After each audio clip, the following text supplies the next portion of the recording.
Jalla wa'ala menambahkan nikmatnya lagi kepada kita, bersimpuhnya kita kembali di majelis ilmu, di majelis zikir, di dalam riyadul jannah, taman-taman surga. Yang dahulu para sahabat, setiap kali mereka mendengar adanya tempat majelis ilmu, maka mereka singgah. Dan mereka mengajak teman-temannya, mengajak saudara-saudaranya untuk ikut singgah. Maka para ulama sampai-sampai memberikan sebuah nasihat. Kata para ulama, seseorang tidak akan merasakan nikmatnya surga, taman-taman surga yang indah kelak di akhirat, sebelum mereka merasakan nikmatnya duduk di taman-taman surga yang ada di permukaan bumi itu. Apa itu? Majelis zikir, majelis ilmu, majelis yang berisikan qala Allah wa qala Rasul. Maka berbahagialah wahai saudaraku ketika Allah menakdirkan dan Allah menolong kita sehingga kita duduk di majelis ilmu. Dan orang yang duduk di majelis ilmu itu bukti Allah menginginkan kebaikan baginya. Bukankah Nabi sallallahu alaihi wasallam bersabda, "Man yuridillahu bihi khairan yufaqihu fid din." Siapa yang Allah kehendaki kebaikan atasnya, apakah Allah akan berikan dia harta? Apakah Allah akan berikan dia kedudukan? Bukan. Allah akan jadikan dia paham di atas agamanya. Dia paham mana tauhid, mana syirik. Dia akan paham mana sunnah, mana bid'ah. Dia akan paham mana ketaatan dan mana kemaksiatan. Yang hari ini sebagian manusia bahkan tidak bisa membedakan mana yang hak dan mana yang batil. Bahkan mencampur adukan antara yang hak dan yang batil. Maka berbahagialah orang-orang yang bisa duduk di majelis ilmu yang majelis itu berisikan qala Allah wa qala Rasul. Salawat dan salam tentunya tidak lupa kita haturkan kepada qudwah kita, yakni baginda Rasulullah sallallahu alaihi wasallam, dan juga kepada seluruh para sahabatnya, ahlul baitnya, dan juga kepada seluruh umatnya yang senantiasa meniti dan membela sunnah beliau sampai hari kiamat. Taib, saudaraku sekalian, sebulan penuh yang lalu kita telah menghabiskan waktu kita dengan ibadah yang mulia yang bernama saum. Sebulan penuh sebelumnya kita telah menghabiskan waktu kita untuk qiyamul lail, salat malam. Dan salat malam di bulan Ramadan diberikan kemudahan oleh Rabbul Alamin, diawalkan yang bernama istilahnya tarawih. Dan sebulan penuh kita pun menghabiskan waktu kita untuk qiraatul Quran, membaca Al-Quran. Setidaknya seorang mukmin yang standar sajalah, dia menghatamkan satu kali Al-Quran. Alhamdulillah. Ya. Maka apa yang telah kita lewati, jangan sampai kita tidak memahami esensi dari ibadah tersebut. Al-Imam Ibnu Qudamah rahimallahu taala dalam kitab beliau, beliau mengatakan salah satu kegagalan seseorang yakni tidak nyambung antara ibadahnya dengan kehidupan. Perhatikan baik-baik, my saudaraku. Salah satu kegagalan terbesar banyak manusia tidak nyambung antara ibadahnya dengan kehidupan. Harusnya bagaimana? Harusnya akan beriringan, akan selaras. Seseorang yang menjadi ahlus siyam, yang menjadi ahlul qiraatul Quran, menjadi ahlul qiyamul lail, itu harusnya menjadi orang-orang di saf terdepan yang memiliki akhlak yang mulia. Tapi kalau nggak nyambung, maka ini kegagalan kata Ali bin Ibnu Qudamah rahimahullahu taala. Ya. Maka pertanyaan besar yang harus kita letakkan di pelupuk mata kita. Ingat Allah ketika mewajibkan kita, ya, ketika masuk di bulan Ramadan untuk menjalankan ibadah saum, Kata Allah, ya ayyuhalladzina amanu kutiba alaikumus siyam kama kutiba alal ladzina min qablikum la'allakum tattaqun. Maka tujuan dari ibadah di bulan Ramadan, semua rangkaian yang kita lakukan terutama saum, lalu kita qiyamul lail, salat tarawih, lalu kita qiraatul Quran. Maka ketiga ibadah ini harusnya akan melahirkan pribadi la'allakum tattaqun, yakni pribadi orang-orang bertakwa. Paham ya? Maka ini tujuan dari di bulan Ramadan itu. Jadi visi besar di bulan Ramadan bukan pakai baju baru, ya. Bukan hanya sowan ke sana ke sini, makan hidangan-hidangan yang lezat, bukan wahai saudaraku sekalian. Visi besar Ramadan la'allakum tattaqun, agar engkau bertakwa. Syekh Utsaimin rahimallahu taala berkata, kata-kata la'alla dalam firman Allah tersebut merupakan ta'lil. Merupakan apa? Ta'lil. Yang menjelaskan asbab, menjelaskan sebab. Maka artinya ibadah-ibadah di rangkaian di bulan Ramadan memiliki hikmah tujuan yang menjadi apa yang diwajibkan di dalam bulan Ramadan, yaitu menjadi orang-orang yang bertakwa. Kenapa takwa? Ya. Maka Allah Subhanahu wa taala yang langsung menjawabnya. Antum buka pertama surat Al-Maidah ayat 27. Kata Allah Jalla wa Ala, "Innama yataqabbalu Allahu minal muttaqin." Ini tujuan yang pertama, Pak. Kenapa takwa? Karena kata Allah, sesungguhnya Allah hanya menerima amal dari orang-orang yang bertakwa. Jadi kalau nggak bertakwa diterima nggak amal? Ya diterima. Makanya kenapa visi besarnya tuh takwa. Kenapa kita perlu mengkaji profil orang-orang yang bertakwa? Karena orang yang bertakwa lah yang hanya amalnya diterima. Maka mafhum mukhalafah, pemahaman kebalikannya, tidak ada amal yang akan diterima bagi orang-orang yang tidak bertakwa. Hati-hati. Ya. Dalam ayat yang lain Allah mengatakan innal lil muttaqina mafaza. Sungguh orang-orang yang bertakwa itu akan mendapatkan kemenangan. Naam. Kita semua pengen menang kan? Kalau main pengen menang, kalau begini mau menang.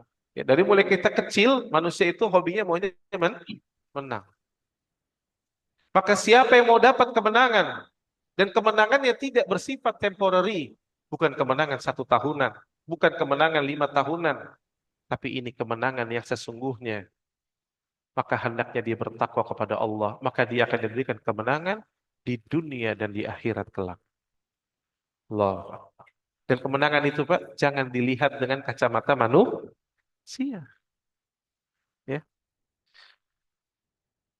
Bagaimana kemenangan itu didapatkan di akhirat? Allah sampai memberikan sifatnya, kata Allah, innal muttaqina fi dhilalin wa uyun. Sungguh orang-orang yang bertakwa itu berada dalam naungan. Naungan apa? Pepohonan surga yang teduh. Tahu Ibu pohon di surga seperti apa? Ketika Nabi SAW mengatakan tuba, pohon di surga itu Bu, panjangnya kata Nabi SAW tidak selesai dilalui oleh penghuni dunia ini apabila dia berjalan 100 tahun lamanya. Allahu Akbar. Ini di sini kayaknya ahli jalan-jalan ya. Jalan pagi suka ya Pak ya? Alhamdulillah olahraga. Berapa langkah Pak? 1000? 1000 langkah kira-kira 100 tahun nggak? Nggak sampai. Hanya beberapa jam. Ya Pak ya? Tapi Allah Jalla wa'ala memberikan pohon di surga itu saking teduhnya. Tidak akan selesai dilalui oleh penghuni dunia ini berjalan selama 100 tahun. Allahu Akbar. Gimana teduhnya itu pohon? Indahnya itu pohon. Maka orang bertakwa itu seperti itu. Ya, mendapatkan yang demikian. Dan tidak hanya pohon. Kata Allah, wa'uyun. Mata air. Mata air. Kita semua suka mendengar air gemericik. Ya. Lihat mata air. Mata air itu sumber kehidupan, bersih, indah. Ya. Kemudian kata Allah Jalla wa'ala dalam firman yang lain, wattaqullaha la'allakum turhamun. Bertakwalah kepada Allah agar engkau dirahmati. Apa dirahmati artinya, Pak? Disayangi, Pak. Dikasihani. Allah. Maka siapa yang mau dirahmati oleh Allah? Kita aja kadang-kadang kan pengen kan sama orang tua kita pengen disayangi, dikasihani, ya. Sama bos kita juga kita pengennya dikasih, disayangi. Tapi adakah yang lebih baik daripada kasih sayang Allah Jalla wa ala? Allah lebih menyayangi kita daripada apapun. Dan Allah tabaraka wa taala dalam ayat yang lain mengatakan wallaha waliyul muttaqin. Dan Allah itu pelindung atas orang-orang bertakwa. Jadi kalau mau dapat perlindungan, Pak, jangan cari perlindungan DKI 1. Gak perlu cari perlindungan RI 1. Carilah perlindungan itu dari zat yang memiliki langit dan bumi dan apa yang ada di antara keduanya. Allahu Akbar. Dan pasti menang. Pasti menang. Ya. Maka Allah Tabaraka wa Ta'ala mengatakan orang-orang yang dilindungi oleh Allah, innal muttaqina fi maqamin amin. Lihat. Sesungguhnya orang yang bertakwa itu tadi, ya, yang menjadi ke Allah pelindungnya akan berada di tempat yang aman. Aman. Lihat Nabi Shallallahu Alaihi Wasallam. Orang kafir Quraisy dulu bagaimana ingin mencelakakannya bisa? Nggak bisa. Aman. Allah yang akan memberikan keamanan baginya. Ya. Kenapa lagi takwa? Kata Allah, "Wa may yattaqillaha yaj'al lahu makhraja." Dalam surah At-Talaq. Siapa yang bertakwa kepada Allah, pasti niscaya Allah akan membukakan jalan-jalan keluar dalam setiap kehidupannya. Allahu Akbar. Naam, kita hidup pasti punya masalah nggak, Bu? Pasti. Masalah ekonomi, masalah rumah tangga, masalah dengan anak, masalah dengan tetangga, masalah dengan rekan kerja, masalah dengan ya di jalan. Banyak sekali masalah. Maka siapa yang mau dapat jalan keluar, bertakwa kepada Allah. Kenapa konsepnya seperti itu, Bu? Jawabannya sederhana. Ya, siapa yang menciptakan kita, Bu? Allah. Siapa yang menciptakan masalah buat kita? Allah. Maka yang paling tahu kunci jawabannya siapa? Allah. Kenapa kamu nggak minta pertolongan kepada Allah? Makanya lihat seorang syekh pernah mengajarkan kepada muridnya. Ditanya muridnya, bagaimana pendapatmu kalau engkau ingin berjalan di sebuah jalan, lalu di depan jalan itu ada anjing yang sangat ganas yang menghalangimu. Gimana caranya kamu melewatinya? Maka dia mengatakan, ya kalau gitu aku akan lawan sekuat tenaga. Aku akan ambil kayu, aku akan ambil senjata, aku akan lawan. Kalau anjing itu melawan, aku lawan lagi, kata dia. Kata syekhnya apa? Mau nggak aku beritahu yang lebih mudah dari itu? Gimana? Kenapa engkau tidak datangi kepada pemilik anjing tersebut? Dan engkau katakan, Pak, Afwan, Anda mau lewat, tolong anjingnya disingkirkan. Lebih simpel nggak? Kenapa tidak minta kepada zat yang menciptakan kita dan menciptakan seluruh makhluk-makhluknya? Mintalah kepada Allah Jalla wa'ala. Maka bertakwa kepada Allah, Allah akan membukakan jalan keluar. Sampai situ belum kata Allah, wa yarzuqhu min haitsu la yahtasib. Allah akan berikan rizki dari jalan yang tidak pernah engkau duga. Lihat orang bertakwa, Bu. Ada sejarahnya orang bertakwa akan mati kelaparan. Nah, orang bertakwa itu pasti akan diberikan rizki dari jalan yang tidak diduga. Dan ingat, rizki pun bukan hanya materi, bukan hanya uang. Rizki itu, Bu, diberikan anak yang salih, diberikan istri yang salih, diberikan suami yang salih. Allahu Akbar. Diberikan keturunan-keturunan yang dijaga oleh Allah. Dijadikan pandangan yang indah kepada mereka. Allahu Akbar. Ya. Dan terakhir Bu, apa itu ketakwaan? Kata Allah, wal aqibatul lil muttaqin. Dan ending yang baik, happy ending itu hanya bagi orang-orang bertakwa. Camkan itu, ya. Yang akan berbahagia, yang akan happy ending itu orang bertakwa. Bukankah Allah telah membawakan kisahnya begitu banyak dalam surah Al-Qasas, Allah bawakan lagi dalam surah Al-Anbiya, ya. Fir'aun melawan Musa alaihissalam. Siapa yang akhirnya endingnya happy ending? Musa alaihissalam. Orang kafir Quraisy dengan Nabi SAW. Siapa yang happy ending akhirnya? Nabi SAW. Walaupun awalnya terlihat seperti, tapi wal aqibatul lil muttaqin. Maka tidak akan menjadi pelajaran buat kita. Siapa yang mau happy ending? Kita semua pengen happy ending. Maka tidak ada jalan lain wahai saudaraku kecuali dengan bertakwa kepadanya. Siapa yang jauh dari ketakwaan, dia tidak akan mendapatkan happy ending. Ya. Orang-orang kafir Allah hancurkan hidupnya. Ya. Allah hancurkan hidup mereka. Ya. Lalu bagaimana profil orang-orang yang bertakwa? Kita akan lihat bagaimana prakteknya. Saya tidak akan membawakan teori semua. Ana yakin antunna semua sudah hafal. Kalau ditanya apa itu orang bertakwa? Yang menjalankan perintah Allah dan menjauhi larangan. Tapi gimana sih profilnya? Kita lihat karakter, praktek yang ada di lapangan. Maka tidak ada yang lebih utama kita ambil dari generasi terbaik di umat ini. Yang Allah tabaraka taala langsung memujinya, was-sabiqunal awwalun minal muhajirin wal ansar. Ya. Maka kita lihat yang pertama, Bu. Dialog Umar bin Khattab radhiyallahu anhu. Amirul Mukminin pada saat itu beliau radhiyallahu anhum berdialog dengan sahabat jalil Ubay bin Ka'ab radhiyallahu anhu. Maka Umar bin Khattab radhiyallahu anhum sedang berjalan bersama Ubay. Maka Umar bertanya, lihat bagaimana tawaduknya seorang pemimpin di kalangan kaum muslimin. Biasa jalan, ya, bersama sahabatnya. Lalu dia tanya, wahai Ubay, kabarkan kepadaku, apa itu takwa? Lihat, Umar bin Khattab radhiyallahu anhu orang Arab Quraisy asli. Kira-kira paham nggak mana takwa? Mana takwa?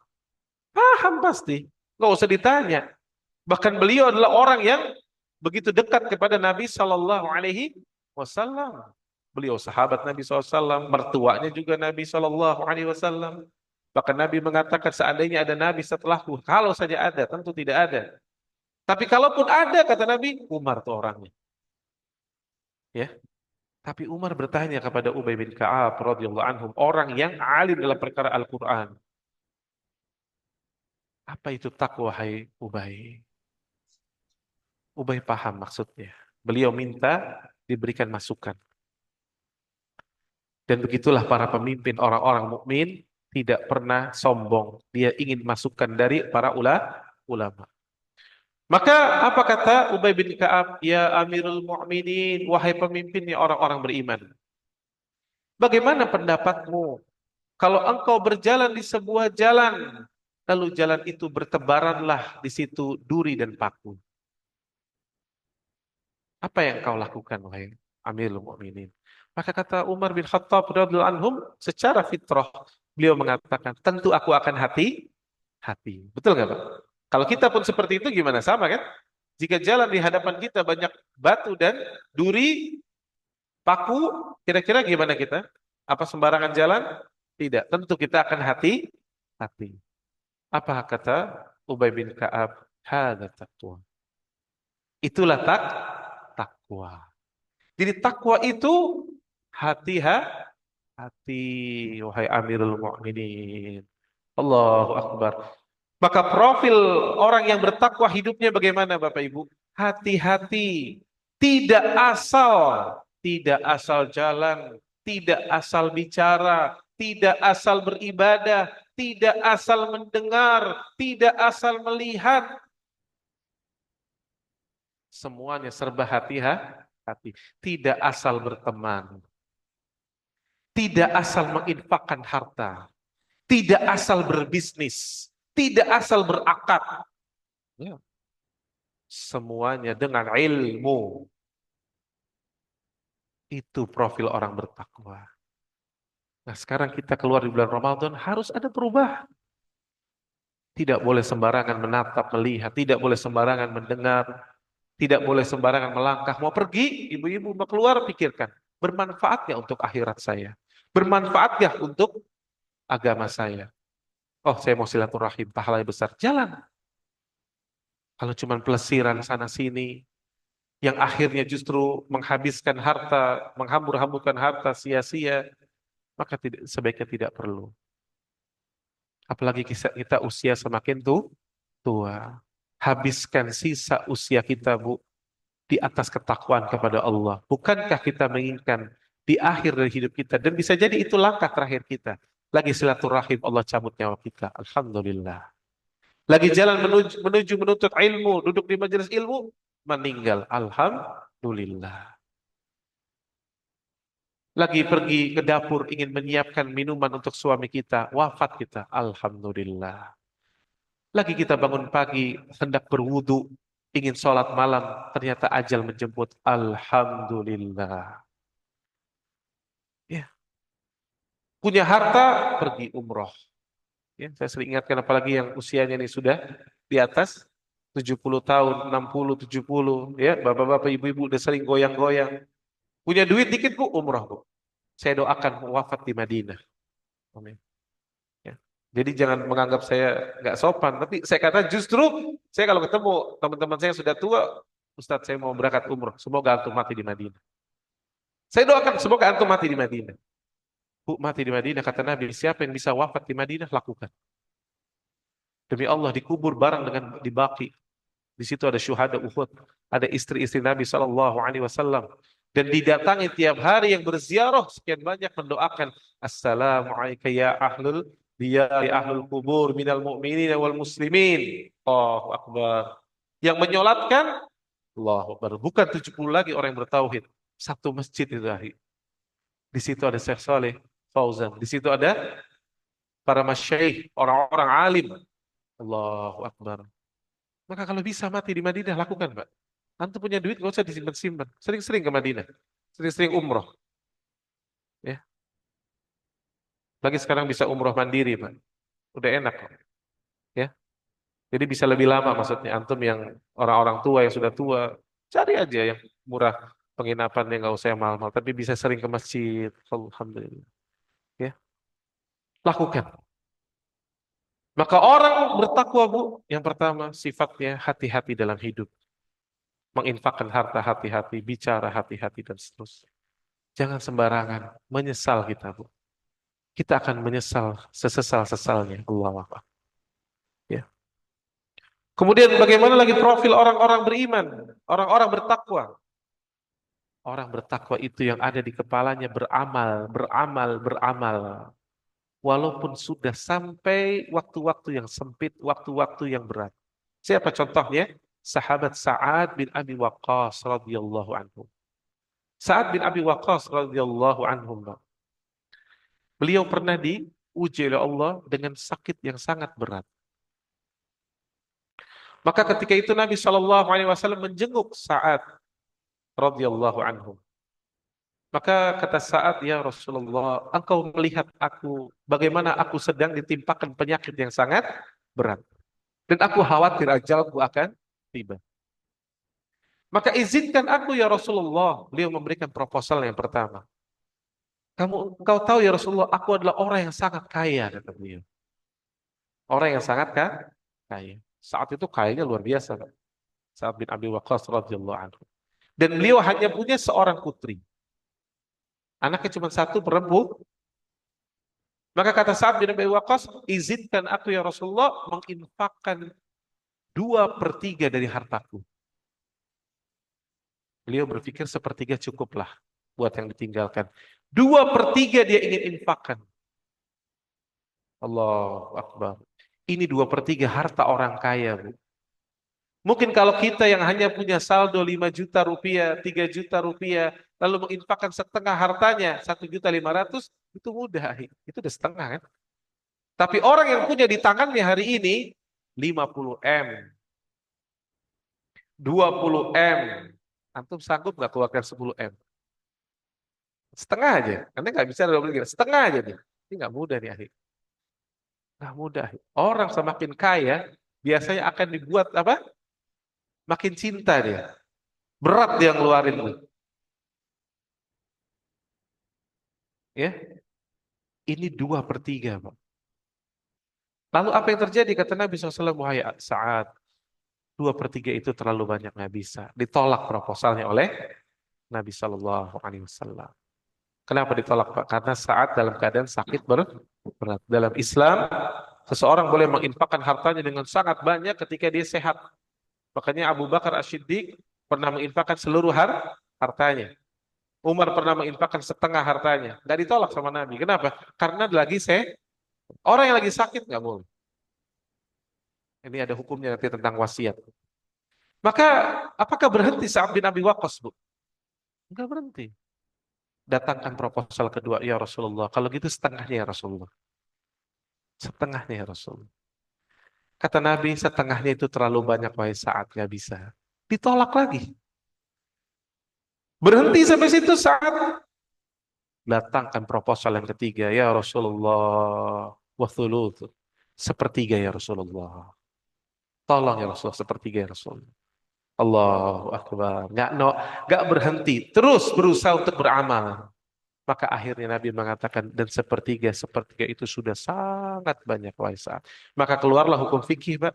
Wasiat bagi orang yang sakit berat, dikhawatirkan wafat, maksimum 1/3. Ini hukum fikihnya, Pak. Karena itu yang Nabi terima. Tidak boleh lebih dari 1/3. Maka akhirnya diterimalah proposal ketiga Sa'ad bin Abi Waqqas. Ini profil orang bertakwa di kalangan orang kaya di zaman Nabi SAW. Bagaimana profil orang-orang miskin di zaman Nabi SAW yang bertakwa kepada Allah? Datang nih orang miskin, Bu, dalam hadis Bukhari. Ya Rasulullah, zahabad dhumal. Kata mereka, ya Rasulullah, orang-orang kaya itu, mereka telah melampaui kami. Mereka minta solusi dalam hidup mereka, Bu. Kenapa? Apa gara-gara BBM naik? Harga beras naik? Bukan. Kata mereka, kami sholat dan orang-orang kaya itu pun sholat. Kami saum dan mereka pun saum. Tapi mereka punya harta ya Rasulullah. Ketika mereka bersedekah, ketika mereka haji dan umroh, tidak bisa. Kami nggak punya fulus. Bahkan kenyataannya mereka kasih kita. Mereka kasih kita lagi dan kasih dan kasih. Dan orang-orang bertakwa itu, Bu, ketika dia hanya dikasih, sedih dia. Nih. Bukan justru keasikan. Bukan justru aji mumpung. Alhamdulillah. Ya. Makanya kadang-kadang sedih ya, kalau lagi di Mekah ya, atau di Madinah di bulan Ramadan, orang Indonesia kadang-kadang ikut ngantri kalau ada orang lagi bagi-bagi duit. Ya, orang Arab suka bagi-bagi duit, Pak. Apalagi di 10 malam terakhir tuh di luar pintu, ya, bagi 50 real, 50 real, 50 real, 50 real, 50 real, ya. Bahkan di Zamzam Tower tidak sedikit restoran, antum masuk, restoran ini sudah dibayar, yang mau makan tinggal makan. Siapa yang bayar? Abdullah, hamba Allah. Nggak tahu siapa. Pokoknya masuk aja tinggal makan. Orang kita mengatakan apa? Alhamdulillah, aneh nggak jadi keluarin duit. Kayak kita makan. Dapat duit lagi 50 real. Besok ngantri lagi, lumayan. Nih kalau kita 10 hari di sini, berarti 10 kali 50, 500 real. Kali 4.000, 2 juta. 2 juta. Wah, lumayan dapat duit ya. Gitu ya, Bu ya. 500 real dapat 2 juta. Dia justru rugi, Bu. Orang bertakwa bukan begitu cara berpikirnya. Dia ingin memberi, bukan selalu ingin mengambil. Dia sedih, gak bisa ngasih. Dia cuma bisa ngambil. Dia sedih orang bertakwa. Lihat ketika perang Tabuk, Bu, orang-orang miskin datang, ya Rasulullah, kami ingin ikut perang ya Rasulullah. Tapi gak ada. Gak ada perbekalan buat mereka. Itu mereka pulang dalam keadaan air mata mereka bercucuran. Mereka ingin ikut berjihad, tapi gak punya uang. Allahu Akbar. Itu profil orang-orang miskin yang bertakwa. Dia ingin beramal, bukan justru aji mumpung. Justru ingin mendapatkan harta lah. Dia ingin agar dia bisa mendapatkan kebaikan. Maka dia minta kepada Nabi SAW, berikan kami solusi ya Rasulullah. Akhirnya Nabi SAW memberikan solusi kepada mereka. Hendaknya engkau bertasbih 33 kali. Bertahmid 33 kali dan bertakbir 33 kali dan ditutup dengan la ilaha illallah wahdahu la syarikalah lahul mulku wal hamdu wa huwa ala kulli syai'in qadir. Setiap selesai salat fardu maka bagimu akan mendapati keutamaan seperti yang dilakukan oleh orang-orang kaya. Allahu Akbar. Lihat Bapak Ibu sekalian, bagaimana orang-orang miskin, profil orang-orang bertakwa yang miskin itu yang ada di kepalanya, ingin bertakwa kepada Allah, ingin beramal, bukan justru ingin menerima. Ya, ini profil orang bertakwa. Kemudian orang bertakwa itu, Bapak Ibu, tidak akan lepas dari dosa, Pak. Jadi salah besar ada orang mengatakan, oh orang kalau yang bertakwa tuh nggak berbuat dosa dia. Orang bertakwa pun jatuh kepada dosa. Bahkan dosa besar bisa jatuh kepada dosa besar. Tapi orang bertakwa itu seperti sahabat Ma'ith contohnya, radhiyallahu anhu. Tapi ketika dia jatuh kepada dosa, maka dia cepat kembali ketika ingatkan. Itu bedanya orang bertakwa dengan orang yang tidak bertakwa, Pak. Ya. Maka lihat bagaimana profil orang yang bertakwa. Di zaman Nabi SAW ada seorang wanita yang dia jatuh kepada perbuatan zina. Allahu Akbar. Dia jatuh kepada perbuatan zina. Ini dosa besar, Bu. Ya, dalam kitab Al-Kabair termasuk dosa-dosa besar. Karena diancam pelakunya dengan neraka langsung oleh Nabi Shallallahu Alaihi Wasallam, oleh Allah Jalla wa Ala. Maka wanita ini, Bu, lihat orang yang bertakwa gimana hatinya ketika berbuat dosa, hancur. Dia menyesalinya. Dia takut sekali dengan azab Allah Jalla wa Ala. Maka dia datang kepada Nabi SAW. Ya Rasulullah, tahhirni ya Rasulullah. Bersihkan aku ya Rasulullah. Maka dia datang kepada Nabi SAW. Dia minta kepada Nabi agar dibersihkan. Maka Nabi SAW, Pak, tidak mau melihat wajahnya. Karena bagi maksud Nabi, bisa jadi orang ini hanya sekedar bicara nggak paham. Maka Nabi memalingkan wajahnya seperti ini. Ini orang datang dari sini, Nabi palingkan. Maka wanita ini tidak berhenti.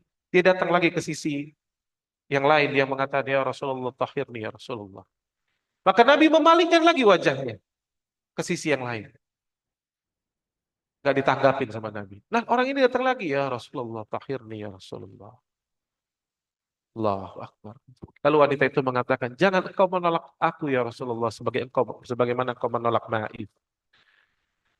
Maka akhirnya kata Nabi SAW, apakah engkau sedang hamil? Nah, betul ya Rasulullah. Akibat zinahnya dia sampai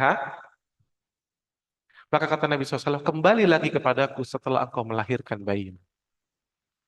Allahu Akbar. Hancur perasaan wanita ini yang ingin sekali dibersihkan, Pak. Dosa itu membuat diri berat. Dosa itu membuat diri kotor. Maka dia pulang lagi dengan kesedihan. Tetesan air mata demi tetesan air mata. Karena merasa dirinya kotor. Karena telah berbuat zina. Maka dia bersabar dengan fatwa Nabi SAW. Sampai dia melahirkan 9 bulan lamanya dia menunggu.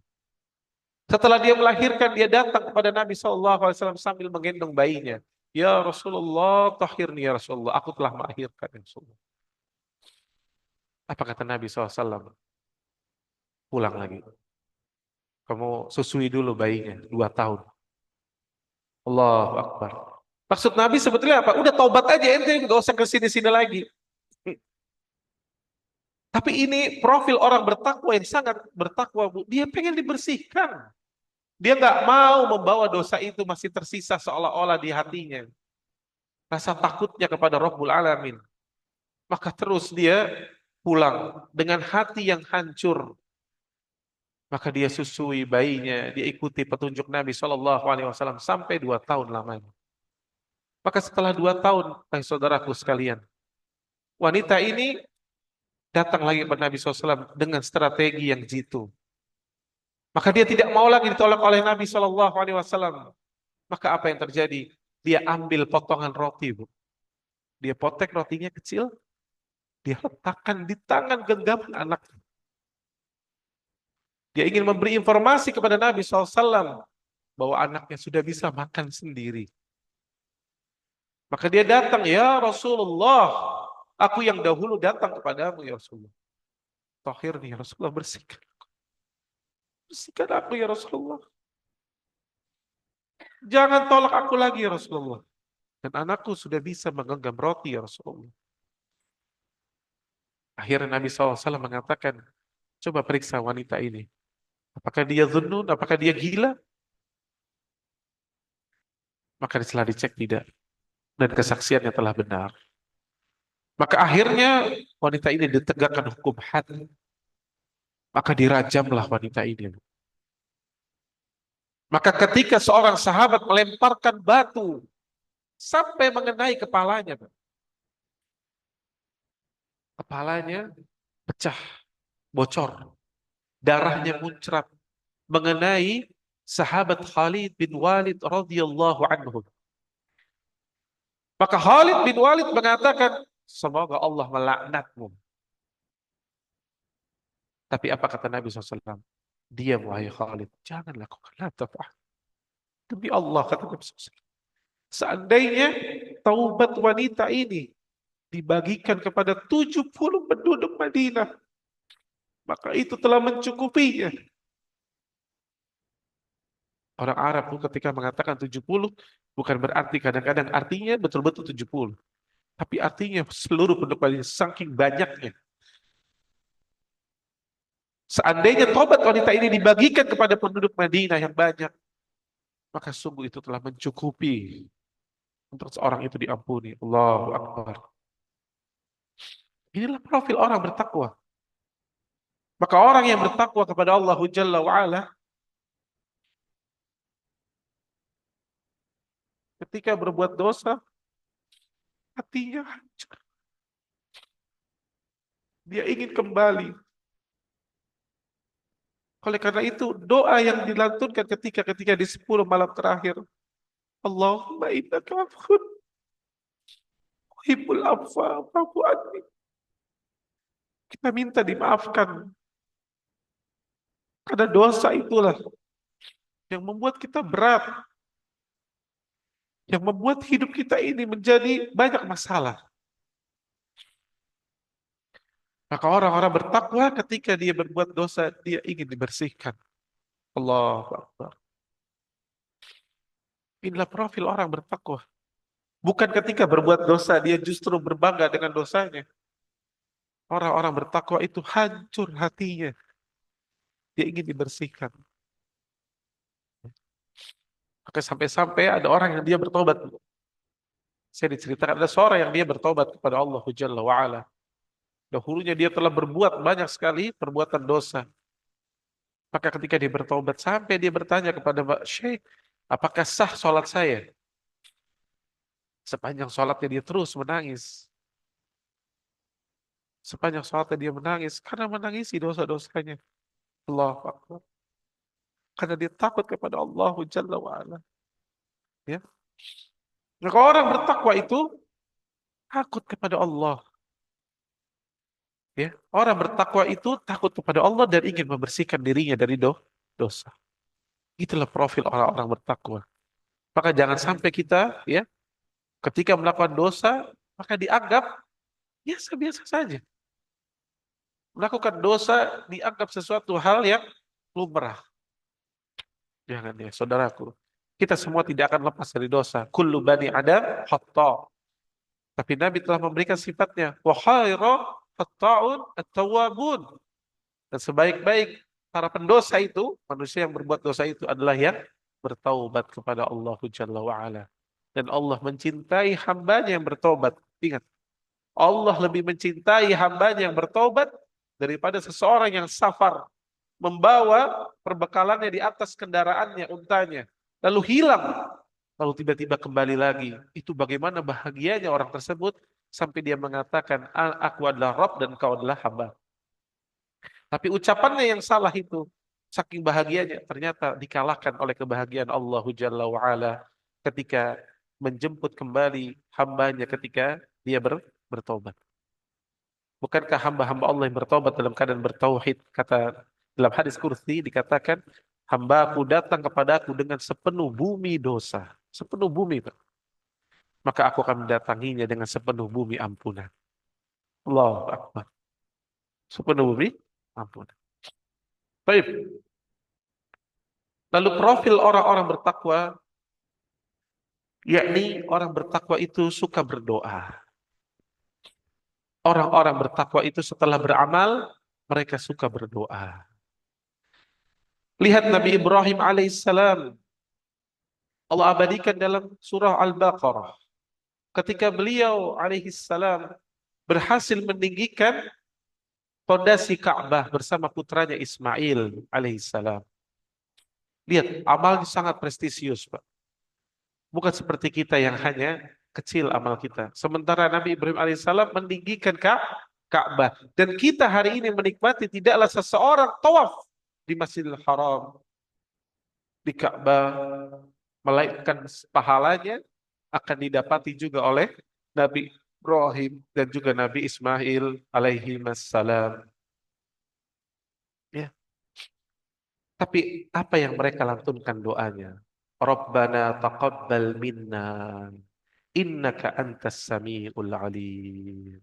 Ya Allah, terimalah amal kami. Minta agar amalnya diterima. Makanya dahulu Bapak Ibu, para salafun salih, setelah Ramadan mereka berdoa yang demikian ini 6 bulan lamanya. Lihat orang-orang bertakwa. Berdoa, Rabbana taqabbal minna innaka antas samiul alim. 6 bulan. Dia takut amalnya nggak diterima. Allahu Akbar. Inilah profil orang-orang bertakwa. Tidak kepedean, tidak mensucikan dirinya, mengatakan, oh saya telah begini, saya telah begitu. Tidak. Ketika beramal, dia bersembunyi. Dia berusaha agar manusia tidak melihatnya. Dia berusaha untuk ikhlas. Dan setelah itu dia takut sekali amalnya nggak diterima sama Allah. Ini orang bertakwa. Ya. Dia berdoa kepada Allah, Rabbana taqabbal minna innaka antas samiul alim. Maka jadilah kita orang-orang yang bertakwa yang suka melantunkan doa, minta kepada Allah tabaraka wa taala. Saudaraku sekalian, Ramadan yang telah kita lewati telah membuat kita begitu bahagianya. Ya. Dan Ramadan mengajarkan kepada kita bahwa kebaikan dan kebahagiaan itu ternyata bukan materi. Tapi apa? Taat dan takwa. Ketakwaan itulah tadi yang membuat kita bahagia. Coba perhatikan. Ya. Makanya sampai-sampai Allah Jalla wa'ala mengatakan dalam Al-Quran, Ya ayyuhalladzina amanu stajibu lillahi wa rasuli idza da'akum lima yuhyikum. Kalau kita diseru kepada Allah dan Rasulnya, maka ambil cepat itu. Dijawab seruan Allah yang membawa kepadanya kehidupan. Petunjuk dalam hidup. Makanya akan bahagia. Dan itulah pemandangan yang paling indah, paling sejuk. Ya. Banyak di antara kita, ya, ketika liburan, pergi berpelesiran, tujuannya melihat apa? Salah satunya pemandangan yang indah, kan gitu ya.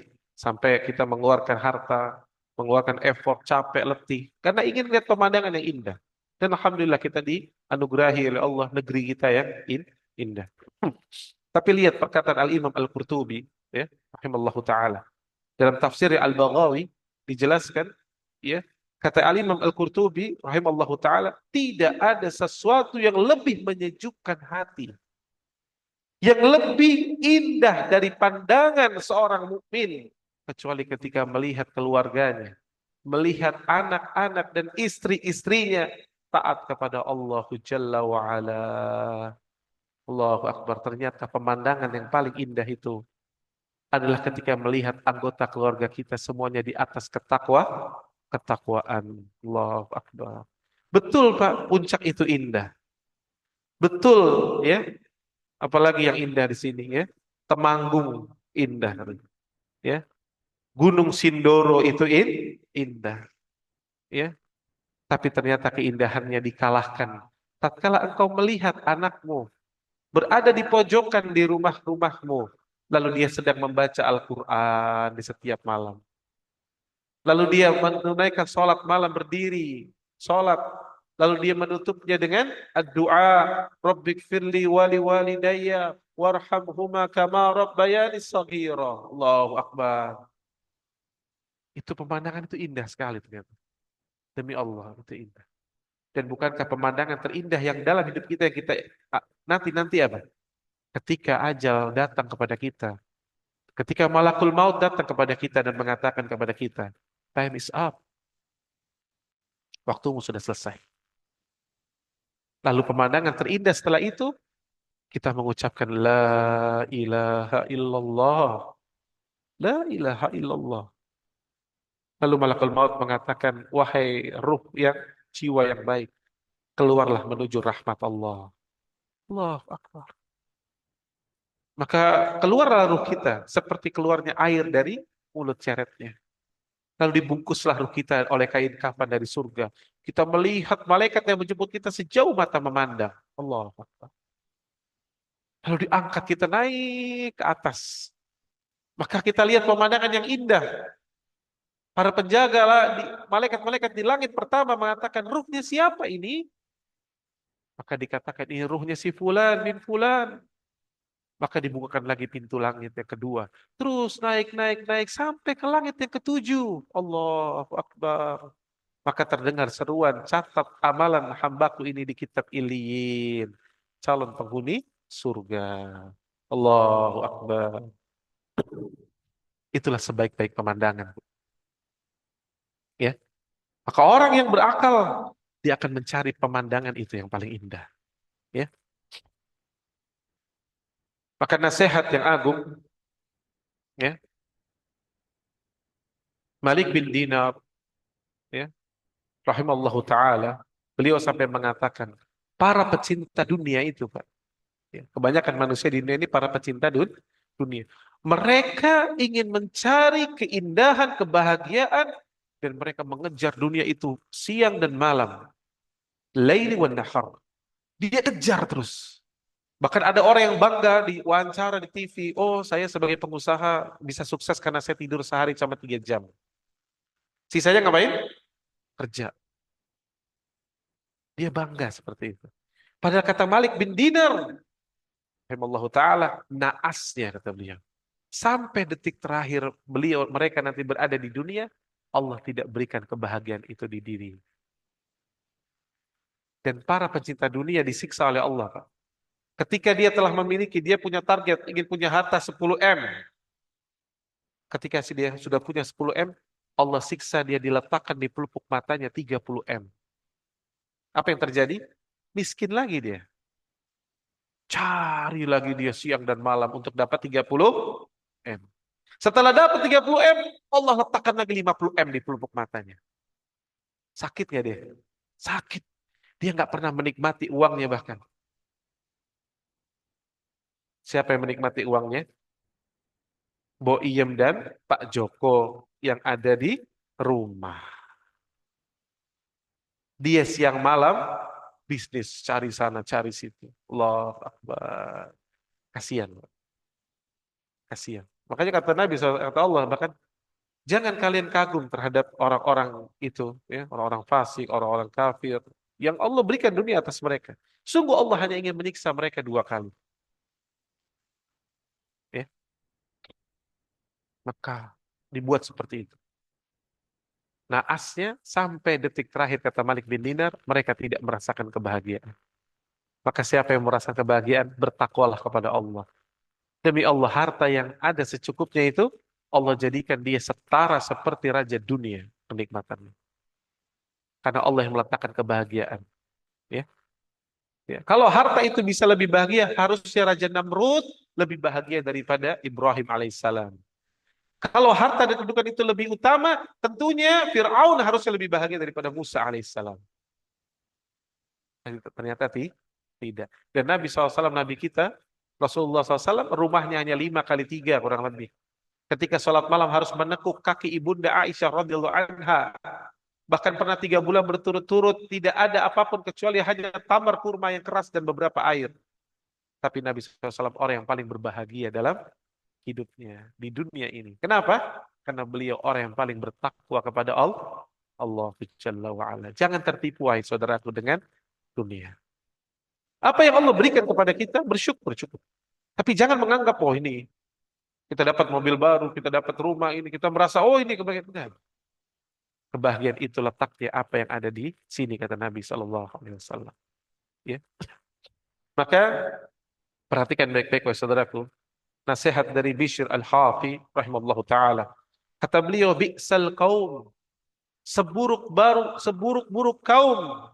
Siapa yang paling buruk kaum itu Bu di antara di dalam umat Nabi SAW? Kata beliau walladzina ya'rifullahu illa fi Ramadan. Orang-orang itu tidak mengenal Allah. Tidak pernah mengenal Allah kecuali hanya di bulan Ramadan.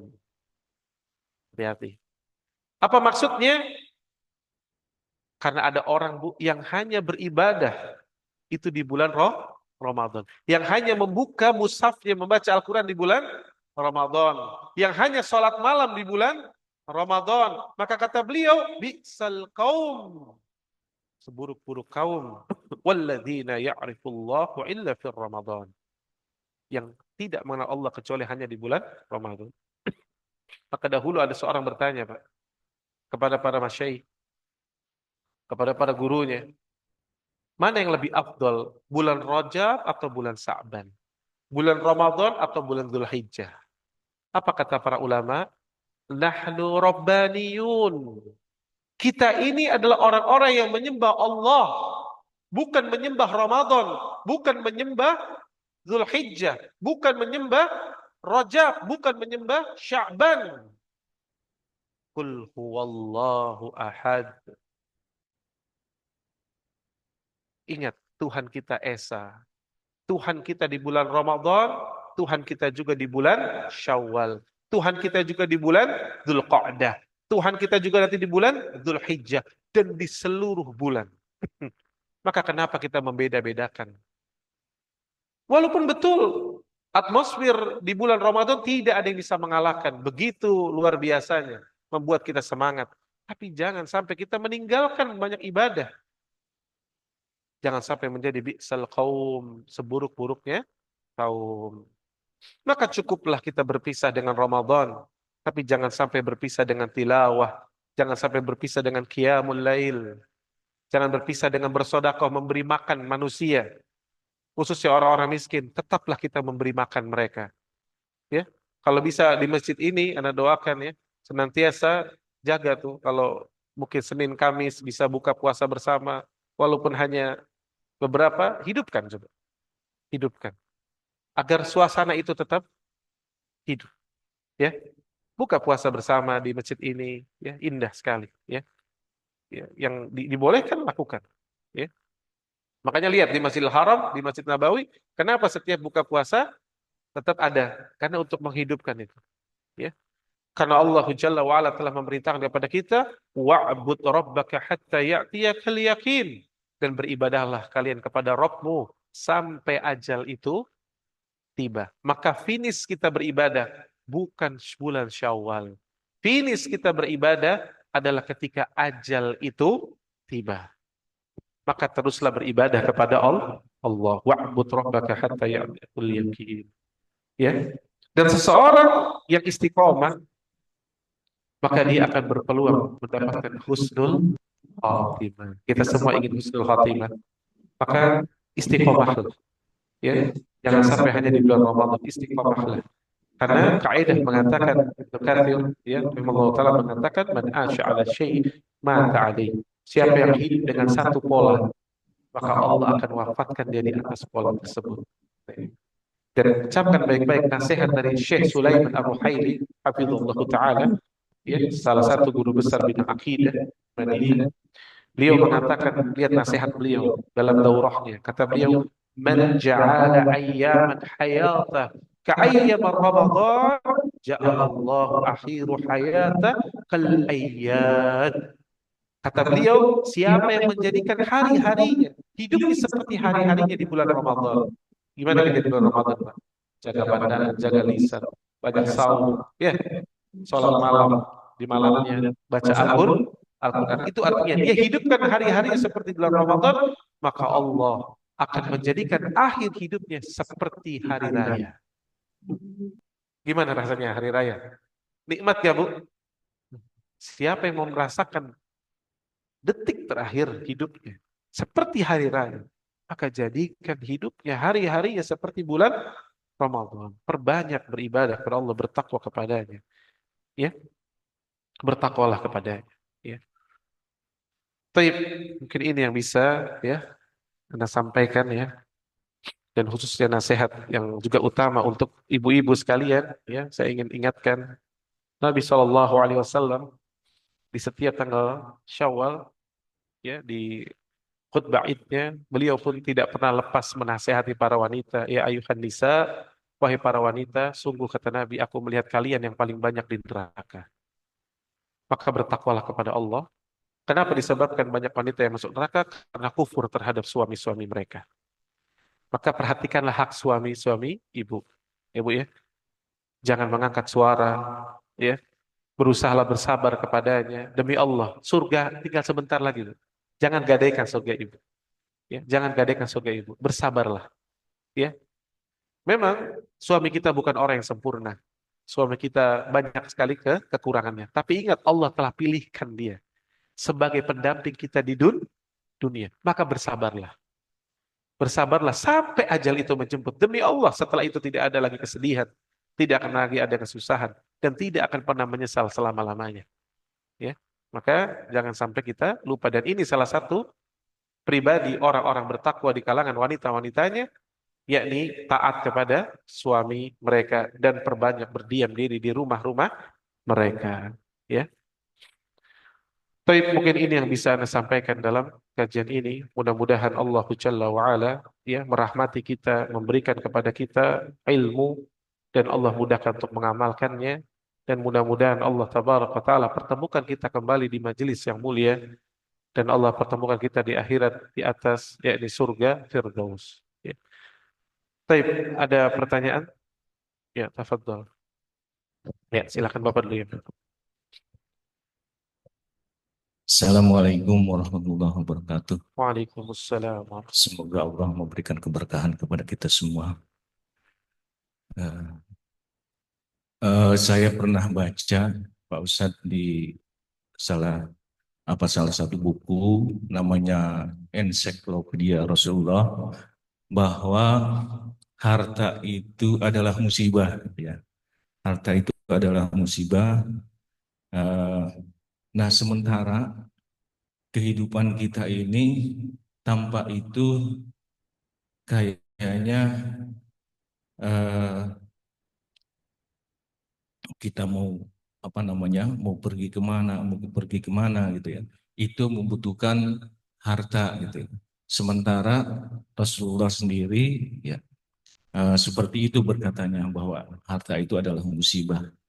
Terus kadangkala kebetulan saya sebagai pelaku eh,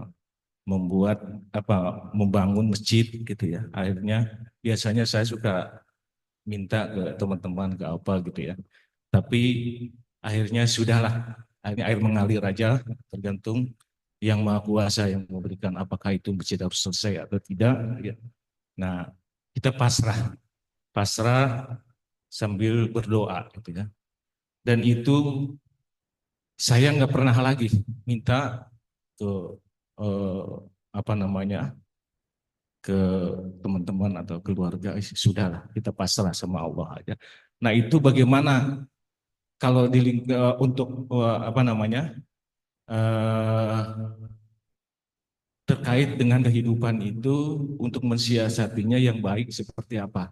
Karena Rasulullah juga yang tadi saya sampaikan kata Pak Ustadz bahwa jangan apa kita mengumpul-ngumpul harta itu adalah orang-orang yang Ya, tidak baik, akan tersiksa tersiksa. gitu. Ya, Nah baik. itu mungkin dari saya. Wabillahi taufiq wal hidayah. Assalamualaikum warahmatullahi wabarakatuh. Waalaikumsalam warahmatullahi wabarakatuh. Ya. Di dalam Islam, Pak, ya, Islam merupakan agama rahmatan lil alamin. Dan perlu kita yakini bahwa seseorang kaya ataupun miskin telah Allah takdirkan. Seseorang tidak akan bisa lepas dari takdir Allah. Bukankah ketika seseorang berada, ya, 4 bulan berada di perut ibunya, maka malaikat telah diperintahkan oleh Allah untuk mencatat, ya, bagaimana ajalnya, siapa jodohnya, bahagia atau sengsara.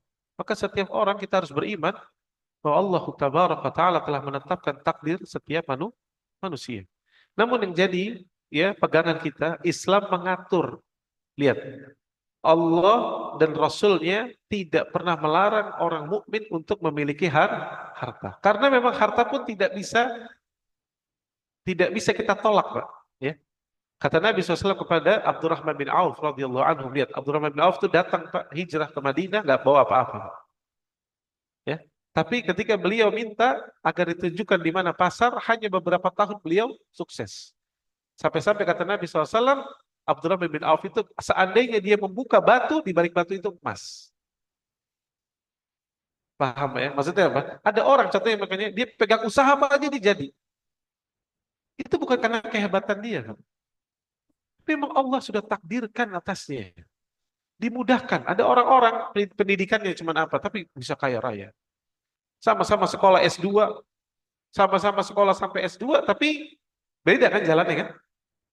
Sama-sama merek franchise-nya A, tapi hasilnya tetap beda. Gak akan bisa di copy paste. Kenapa? Karena semua tidak akan lepas dari takdir Allah Jalla wa'ala. Maka seorang yang mengimani takdir Allah, dia akan mendapati 2 perkara. Yang pertama, kalau dia diangkat oleh Allah, dia tidak akan ujub.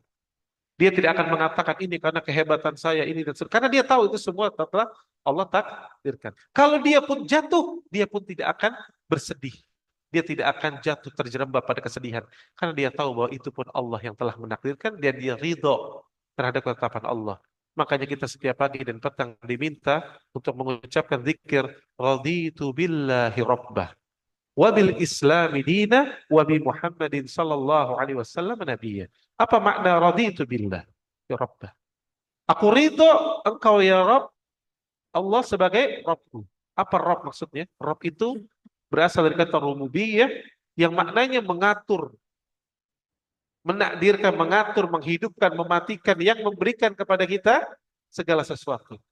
Maka orang yang ridho kepada Allah sebagai Rabbnya, artinya dia ridho diatur, dia ridho ditetapkan apapun atasnya, maka orang yang menjadi orang-orang beriman tidak akan pernah, ya, keluar dari keridhaan Allah Tabaraka wa Ta'ala apapun yang Allah tetapkan baginya. Maka seseorang, Pak, yang ketika dia dalam hidupnya, dia mau kaya atau miskin, kata Umar bin Khattab radhiyallahu anhu, aku tidak peduli Allah letakkan hari ini aku di atas, besok di bawah. Lihat, Umar ngomongnya gitu, Pak. Aku tidak peduli, kadang Allah letakkan aku di atas, kadang di bawah. Yang aku pikirkan, kata Umar, bagaimana aku senantiasa berusaha agar iman itu, la ilaha illallah, akan terus menghujam di dadaku. Lihat. Maka Umar prinsipnya, dia sudah tahu, Pak. Hidup itu kadang di atas, kadang di bawah. Kadang kaya, kadang miskin. Nabi SAW pernah memiliki banyak unta. Bahkan Nabi ketika menikahi Khadijah radhiyallahu anha dengan mahar yang sangat luar biasa. Tapi Nabi pun pernah menggadaikan baju perangnya di penghujung hidupnya untuk makan. Tapi apakah Nabi mengatakan, kenapa ya saya begini? Hidup saya susah banget. Enggak. Karena Nabi sudah tahu. Allah yang menakdirkan dan dia ridho. Dan kemuliaan manusia itu bukan dengan harta. Kemuliaan kita dengan ilmu. Kemuliaan kita dengan bertakwa kepada Allah. Inna akramakum indallahi atqakum. Yang paling mulia di sisi Allah. Yang paling bertakwa. Ya Pak ya. Maka bagaimana kita menyikapinya tadi? Islam tidak melarang kita memiliki harta. Siapapun yang bekerja, bermuamalah silahkan. Tapi ingat, batasannya apa? Orang mukmin itu bekerja tujuannya apa? Akhirat. Lalu bagaimana cara dia bekerja? Bagaimana cara dia mendapati harta? Kemudian setelah itu, bagaimana cara dia membelanjakannya? Itu yang harus dia pikirkan. Demi Allah, ya. Orang yang memiliki harta akan ada dua pertanyaan. Pertanyaan yang pertama, dari mana engkau mendapatinya? Dan pertanyaan yang pertama ini sudah mencukupi banyak yang akan masuk neraka nanti. Kalau engkau selamat dari pertanyaan pertama, ingat pertanyaan yang kedua. Kemana engkau infakkan, engkau belanjakan? Maka pertanyaan kedua pun, itu betapa banyak yang membinasakannya. Ya, maka kita sebagai orang mukmin diberikan harta oleh Allah, lakukanlah harta itu sesuai petunjuk Allah dan Rasulnya. Bantu kerabat, ya. Kalau kita beli boleh, boleh beli sesuai kebutuhan kita. Ada orang butuh kendaraan, dia beli mobil yang bagus nggak masalah, tapi tidak berlebihan. Contoh mobil yang bagus kayak kita apa sih di sini ya? Ya, kita beli mobil apa, boleh nggak ada masalah. Islam nggak, tapi sampai ada orang beli mobil yang dilapisi berlian, dilapisi emas, itu berlebih-lebih. Tapi orang beli mobil, saya butuh mobil besar karena anak saya banyak. Saya butuh motor yang nyaman karena saya sering pergi ke sana kemari. Betul. Saya butuh laptop yang canggih. Saya butuh, contohnya saya pakai handphone yang bagus. Kenapa? Karena handphone ini bisa menyimpan data yang banyak. Sehingga mudah bagi saya untuk beraktivitas. Nggak masalah. Bahkan sahabat ya seperti Tamim Ad-Dari ya rahimahullah taala ya radhiyallahu anhu, beliau khusus di 10 malam terakhir beli baju baru khusus untuk sholat seharga 1.000 dirham, 80 juta. Nggak masalah untuk sholat dan dia mampu. Maka Islam itu mengatur harta agar dijalankan sesuai dengan syariat. Jadi tidak mengatakan seperti itu ya. Adapun maksud Nabi SAW, harta itu bisa menjadi musibah. Maknanya apa? Harta bagi orang-orang kafir, harta di tangan orang-orang fajir, harta di tangan orang-orang fasik, musibah. Betul nggak? Gimana nggak musibah? Punya harta, pelesiran sana sini bermaksiat, ya, minum khamar, main perempuan dan seterusnya. Ya. Maka hati-hati dengan harta. Dan harta memang Nabi telah ingatkan, setiap umat ada fitnahnya. Wa fitnati ummati al-mal. Dan fitnah umatku yang paling besar adalah harta. Nabi memang sudah ingatkan. Fitnah buat kita ini paling berat harta. Maka hati-hati. Tapi bukan berarti ada orang, oh saya nggak mau punya harta sama sekali ya. Bukan. Islam bukan begitu mengajarkan. Islam memberikan kita garis-garis besar haluan gimana caranya kita memanfaatkan harta dan mengamalkan dengan harta itu agar kita berada di atas sunnah Nabi Sallallahu Alaihi Wasallam. Tadi Bapak bangun masjid, bantu keluarga, bantu kerabat, ya, ngasih makan orang miskin. Allahu Akbar. Inilah hartanya orang-orang mukmin. Ya, bayar zakat jangan lupa, sudah pasti, ya, dan seterusnya. Ya. Nah, baik, Bapak, silakan. Terima kasih Ustaz. Bismillahirrahmanirrahim. Assalamualaikum warahmatullahi wabarakatuh. Waalaikumsalam. Begini Ustaz, tadi Ustaz menyampaikan bahwa eh, orang takwa pun pasti melakukan kesalahan. Ustaz. Nah, terus ada ulama juga yang menyampaikan bahwa kalau saja ulama-ulama ini ditunjukkan aibnya oleh Allah, nggak ada penghargaan orang pada mereka. Berarti kan semua memang punya salah. Ustaz. Sahih. Dan bagaimana tadi seorang wanita menyampaikan bahwa dia telah berzina. Sahih. Dan itu berarti dia menyatakan terus terang kondisi Baik. ini dia. Tapi karena pada Rasulullah zaman itu mungkin saya masih bisa berpikir terima gitu ya. Tapi kita juga sering dengar bahwa Allah sudah menutup aib kita. Kenapa kita harus buka-buka? Gitu. Sahih. Nah, berarti kan semua orang pasti punya salah. Dan itu pasti pada diri saya sendiri pun hal seperti itu. Saya upayakan menutup aib kita karena supaya jangan orang lain tahu. Karena orang itu pasti mau bertobat gitu ya. Sahih.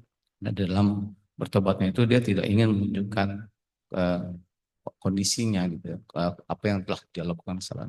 Saya pernah punya dua orang kenalan, satu beradik kakak turunan Belanda, yang satu kakaknya Muslim, masih dalam agamanya yang lama, tidak non Muslim gitu ya. Adiknya Muslim, adiknya. Sedangkan dari penampilan saya lihat yang kakaknya itu wajahnya segar, hidup bahagia, cerah. Adiknya kelihatannya mukanya Kusut. kelihatan sudah tua begitu.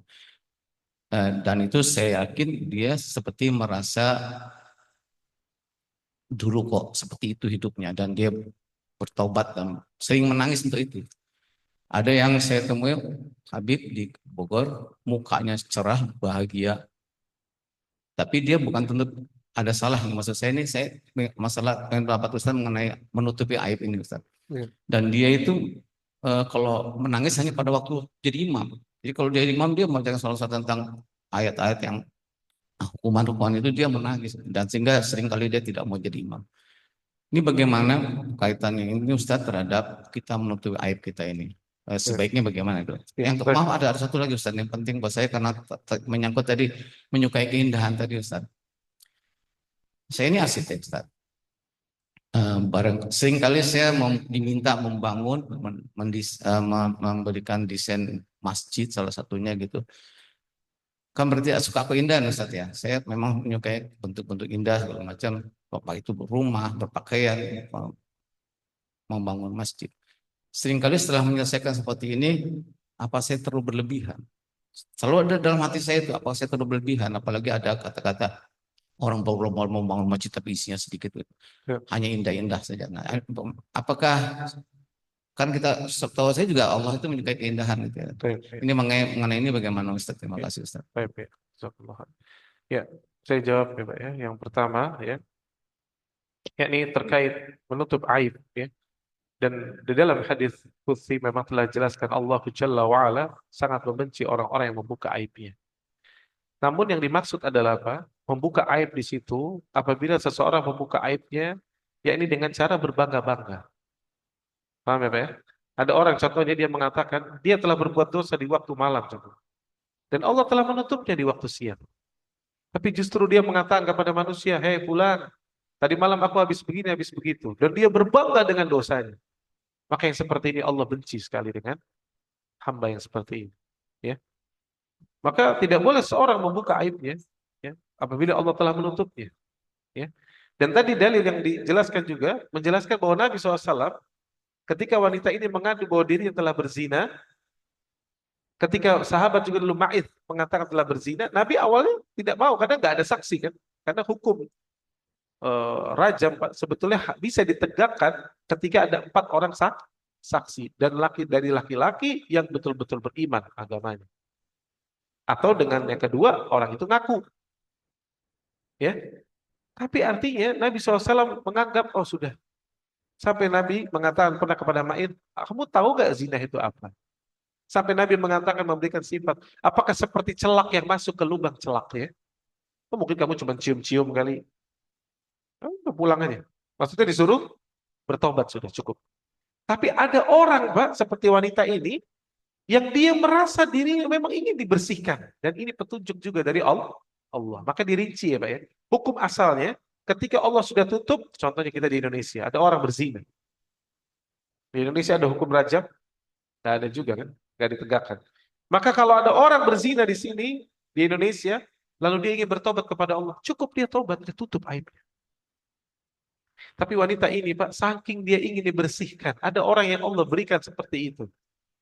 Maka dia datang kepada Nabi SAW dalam rangka ingin membuka aibnya. Dan dia datangnya kan bukan ke orang sembarangan, Pak. Dia datang kepada penegak hukum di situ, yaitu Nabi SAW. Maka nggak boleh nih Bu, ada seorang misalkan berzina, dia cerita sama temannya, anak kemarin zina. Gimana ya, anak mau tobat ya? Udah kalau tobat aja, gak usah cerita-cerita sama temannya.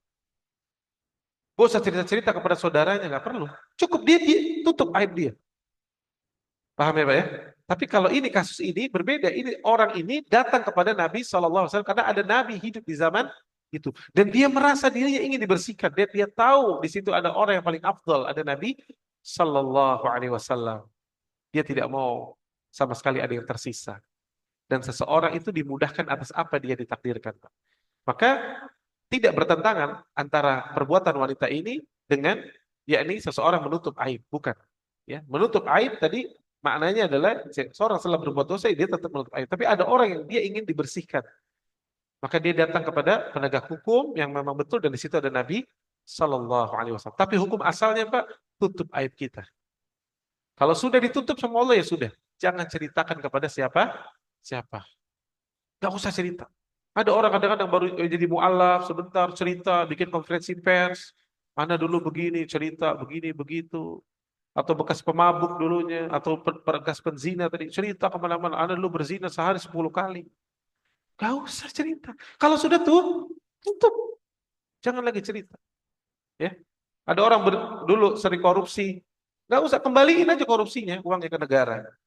Dengan bagaimana jalannya, silahkan dia cari jalan yang terbaik. Kalau nggak bisa dikembalikan ke negara, banyak dia sedekahkan ke fakir miskin karena itu adalah impact dari hak korupsinya dulu. Dia kembali, tapi dia nggak perlu cerita ini Anda dulu korupsi banyak ke sana kemari dan seterusnya. Tutup aibnya sudah. Tutup aibnya. Yang sudah Allah tutup tutup. Ya, maka begitu maksudnya seorang menutup aibnya tidak perlu dia menceritakan dan jangan berbangga. Ini yang maksud Pak. Orang yang membuka aibnya adalah dengan cara berbangga, membanggakan. Saya dulu pernah gini, saya pernah membunuh, saya pernah begitu. Diceritain saya pernah masuk penjara. Nggak usah. Tutup aibnya. Ya, tutup aibnya. Jangan dibuka, jangan membangga-banggakan. Ya. Adapun yang terakhir, ya Allah, ya Innallah jamal yuhibbu jamil. Ya. Dan Allah tabaraka wa taala Pak itu mencintai keindahan. Ya. Maka ketika Allah itu mencintai keindahan, apakah kita dilarang untuk membuat sesuatu yang indah? Maka tidak dilarang. Silahkan kita membuat masjid yang indah, kita membuat rumah yang indah. Dalam hukum asalnya itu perbuatan mubah. Namun jangan berlebih-lebihan. Tadi saya katakan, contoh ada orang bangun saking berlebihannya biar indah, semuanya dilapis emas. Ini berlebih-lebihan. Ya. Lalu dia membuat hiasan-hiasan yang akhirnya membuat orang ketika sholat jadi nggak khusyuk malah.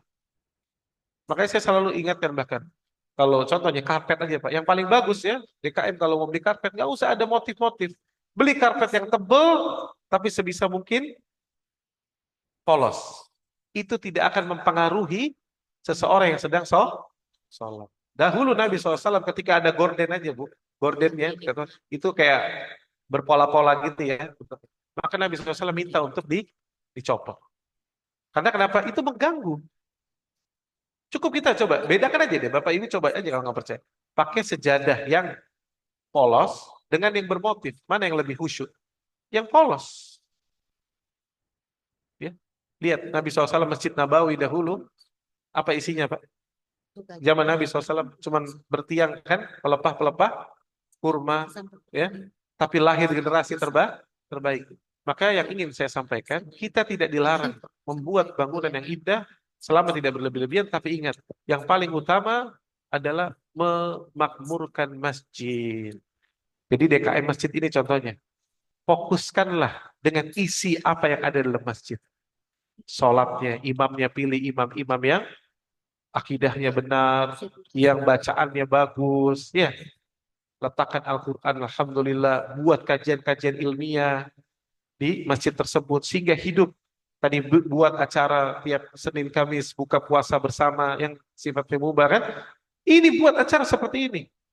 Lalu imamnya carikan misalkan imam yang alim sehingga kalau ada masyarakat butuh curhatnya ke orang alim. Ini penting. Ya, bukan sibuk dengan wah habis ini beli kaligrafi ini, kaligrafi itu, pasang ini, pasang itu. Nggak ada faedah. Kita kadang-kadang suka dengan yang sifatnya seremonial, suka pajang-pajangan. Ya. Makanya ketika ada event aja saya lagi ceramah atau apa, ada orang misalkan saya difoto, saya bilang, antum nggak usah foto Anda, nggak masuk surga foto Anda. Duduk kajian, kita ambil ilmu, kita amalkan sesuai dengan Al-Quran dan Sunnah. Itu yang memasukkan kita masuk dalam surga. Foto-foto nggak masuk surga, Pak. Nggak ada manfaatnya. Ya. Sehingga kita fokuskanlah apa yang ada di inti dari sebuah amal. Itu yang perlu kita pikirkan. Bukan sibuk dengan fasilitas tidak. Tapi bukan berarti kita menyampingkan yang bisa alhamdulillah di masjid kita AC-nya nyaman ya, karpetnya sudah bagus. Maka nggak perlu lagi nih, ada orang punya harta, wah saya mau perluas, padahal jamaahnya cuma sedikit, ngapain? Nggak usah. Cukupkan, tapi apa yang kita pikirkan? Gimana kajian bisa lebih banyak? Kita bahas apa nanti, ini ada bab akidah, nanti pekan kedua bab fikih, ini bab tentang sirah. Bahas sehingga jamaahnya pinter nanti semua. Sehingga akhirnya apa Pak? Kalau kaum muslimin pinter, tidak akan kotak. Mereka akan bersaudara karena mereka paham ilmu. Qala Allah wa qala Rasul, ini yang menyatukan umat. Tapi kalau umatnya bodoh, akhirnya apa? Yang satu pegang bendera A, yang satu pegang bendera B. Seolah-olah ini saling berbeda. Padahal dalam Islam nggak seperti itu. Ya. Makin orang itu berilmu akan makin lembut hatinya, makin suka mendoakan saudaranya, makin suka memberikan uzur. Ya, walaupun tetap hak yang hak harus disampaikan, yang batil harus dikatakan batil, tapi dengan cara bil hikmah. Itulah ilmu. Ya. Baik, saya rasa cukup karena saya ada keperluan lain. Ya, mudah-mudahan Allah tabaraka wa taala mudahkan kita dalam bertakwa kepadanya. Subhanakallah wa bihamdika asyhadu an la ilaha illa anta astaghfiruka wa atubu ilaik. Assalamualaikum warahmatullahi wabarakatuh.